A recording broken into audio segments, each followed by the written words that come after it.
मैं अपने पापा को फेस नहीं कर पा रहा हूँ।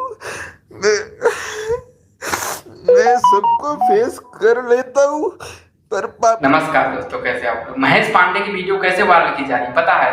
महेश पांडे इधर से बोल रहा भोजपुरिया सा रहे हैं, तो इधर साम्राज्य खत्म करने की बात हो रही है। बताओ इधर भोजपुरिया सार बोल रहा है, इधर साम्राज्य खत्म करने की बात हो रही है।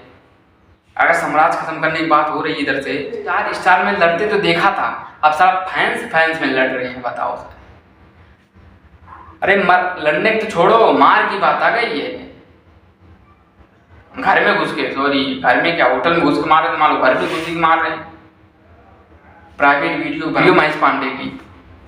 फिर महेश पांडे बोलते हैं मैं दुनिया छोड़ दूंगा। इसके जिम्मेवार होंगे पवन सिंह, विशाल सिंह, विकी सिंह। इसके जिम्मेवार भी ठहरा जाते हैं सबको। अगर देख लो ऐसी कदम उठा लिया हो तो आप लोग फांसी फंदा खुद ही बन रहे हो। सॉरी, मेरा ये कहना नहीं है, आप बीच में पढ़ रहे हो, इसीलिए इसको सॉर्ट आउट कर लो यार। गाना बजाना का माहौल है तो सामान आ गया, कुछ गाना बजाना चाहिए। आप लोग कंट्रोवर्सी में क्यों भिड़े पड़े यार भाई, ये खत्म करो ना। आप भिड़े रहोगे तो यूट्यूबर भी भिड़े रहेंगे। इसको खत्म करो प्लीज यार, खत्म करो इसको दोस्तों, इसको खत्म करो यार।